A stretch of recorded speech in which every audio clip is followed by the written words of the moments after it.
В национальном парке Этоша в Намибии жила самка слона, которая в течение нескольких месяцев пользовалась особым вниманием персонала. Причина заключалась в том, что эта слониха, которую ласково называли Майра, была беременна, и у нее был необычно большой живот.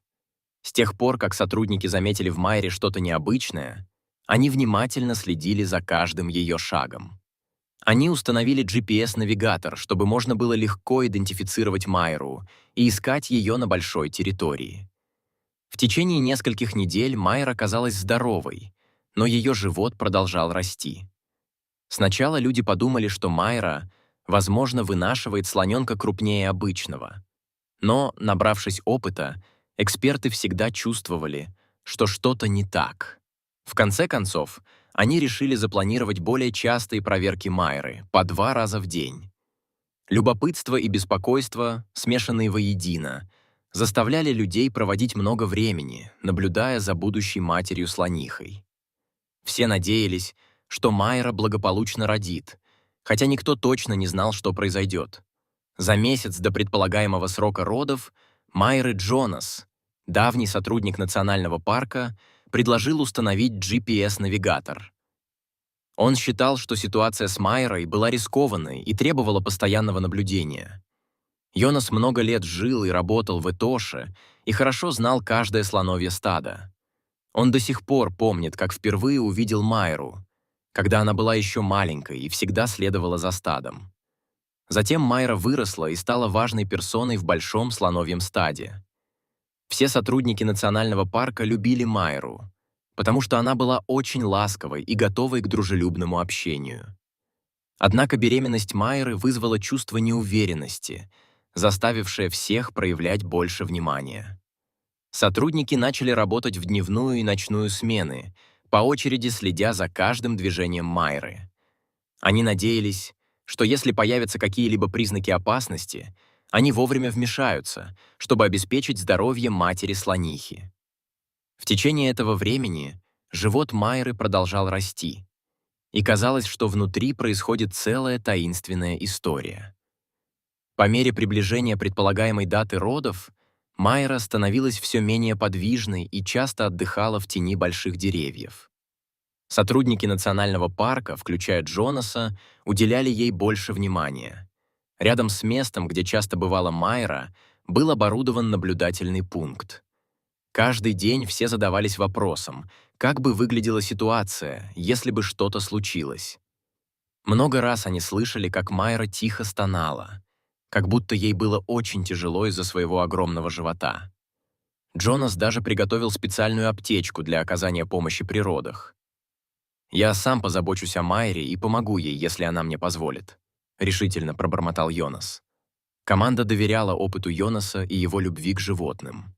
Тревога и волнение всех присутствующих, казалось, предвещали, что вот-вот произойдет редкое событие.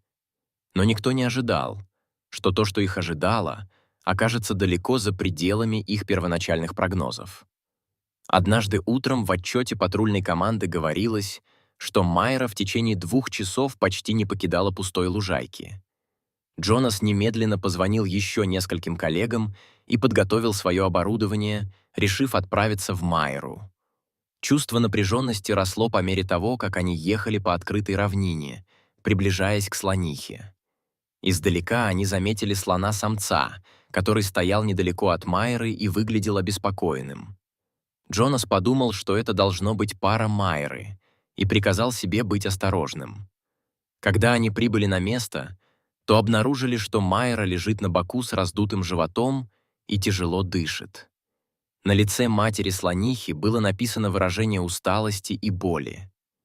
Джонас медленно подошел к ней и тихо заговорил, чтобы успокоить Майру. Каким-то чудом Майра, казалось, узнала его и не выглядела агрессивной или защищающейся. Слониха дернула ушами, как бы давая Джонасу разрешение приблизиться. Почувствовав что-то неладное, Джонас решил быстро ввести Майре препарат, вызывающий схватки. Он тщательно обдумал это, зная, что любое медицинское вмешательство на слонихе требует точности и срочности. Когда с инъекцией было покончено, Майра застонала громче, показывая, что боль усиливается. Йонас почувствовал, как его сердце забилось быстрее, и нежно погладил толстую кожу Майры, словно желая ее успокоить. Примерно через 30 минут схватки у Майры усилились, и слоненок медленно появился на свет. Это был волшебный момент, который Джонас и его коллеги никогда не забудут. Они были вне себя от радости, когда увидели, что слоненок двигается, дышит и прижимается к матери. Джонас подвел слоненка поближе к матери, надеясь, что Майра скоро сможет кормить грудью. Однако Майра все еще лежала и стонала с болезненным выражением лица, заставляя всех волноваться. У Йонаса возникло ощущение, что в животе Майры по-прежнему что-то странное, и это побудило его немедленно проверить. Он осторожно положил руку на живот Майры, почувствовав схватки, которые не прекращались. В какой-то момент Джонас понял, что Майра, вероятно, беременна двойней, что было почти неслыханным явлением для африканских слонов. Его сердце бешено колотилось, одновременно испуганное и взволнованное, потому что близнецы у слонов действительно были чрезвычайно редким явлением. Джонас немедленно успокоился и похлопал Майру по телу, чтобы подбодрить ее. Майра продолжала стонать, молотя хвостом по земле, словно пытаясь унять ужасную боль. Примерно через 15 минут схватки достигли своего пика, и, наконец, появился второй детеныш. Это был исторический момент для команды Этоша, поскольку они никогда раньше не видели, как мать рожает двойню. Оба теленка зашевелились, пошевелили ножками и издали первые слабые звуки. Майра была измучена, но, казалось, почувствовала некоторое облегчение после рождения второго теленка. Йонас и его коллеги были вне себя от радости, как будто им только что было даровано чудо. Небо было залито слабым утренним солнцем, но радость переполняла всех. Йонас тщательно осмотрел двух телят, высушил их и держал в тепле. К счастью, оба были здоровы, дышали нормально и не проявляли никаких признаков патологии. Майра все еще лежала на боку, но ее дыхание стало более ровным, а веки не были такими тяжелыми, как раньше.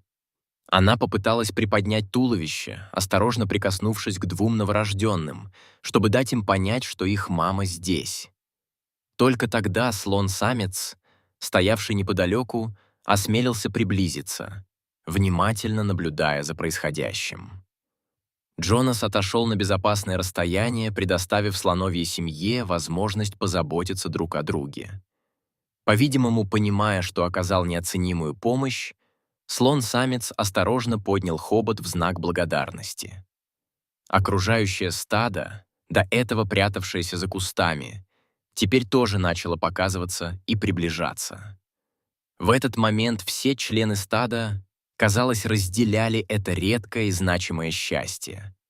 Майра постепенно восстанавливала силы, пытаясь подняться на четвереньки. Благодаря терпению и помощи слона-самца Майра, наконец, твердо встала на ноги. Два слоненка неуклюже топтались на гигантских ногах своей матери, вызывая умиление у всех, кто их видел. Джонас не мог оторвать глаз от трогательной сцены. Его сердце переполняло гордость за то, что он внес свой вклад в это чудо. Этот опытный человек спас много разных животных, но рождение близнецов слонят было для него первым. Он наклонился и прижал руку к сердцу, словно в знак благодарности судьбе за то, что она позволила ему стать свидетелем такого чудесного события. Майра мягко взмахнула хоботом, нежно похлопывая двух слонят по спине, как бы успокаивая и подтверждая свою защиту. Слон-самец тоже начал придвигаться ближе, обнимая Майру хоботом, создавая образ теплой слоновьей семьи. Легкий ветерок дул по лугам, неся сладкий аромат африканской дикой природы. Казалось, все вокруг было наполнено счастьем, что делало этот момент более запоминающимся, чем что-либо другое. Когда Майра немного поправилась, Джонас решил отойти от дел и вернуться к машине наблюдения. Он хотел дать слоновьей семье немного пространства, готовясь объявить хорошие новости всему национальному парку. Сидя в машине, Джонас все еще не мог оторвать глаз от Майры и двух чудесных слонят. Он отправил сообщение по рации, и его голос был полон эмоций, сообщая об этом беспрецедентном событии — рождении двойни. С другой стороны, его коллеги радостно приветствовали его, потому что все беспокоились, что Майра может быть в опасности, но в конце концов все обошлось. Теперь семья слонов собралась вместе. Они подняли головы и посмотрели на Джонаса, как бы выражая ему молчаливую благодарность. Джонас улыбнулся в ответ, и его сердце затрепетало, как будто он только что получил бесценный подарок. Затем он завел машину и медленно выехал с лужайки, оставив слонов наблюдать за мирной сценой. В его сердце это воспоминание навсегда останется прекрасной изюминкой, свидетельством любви и постоянных усилий людей по отношению к природе.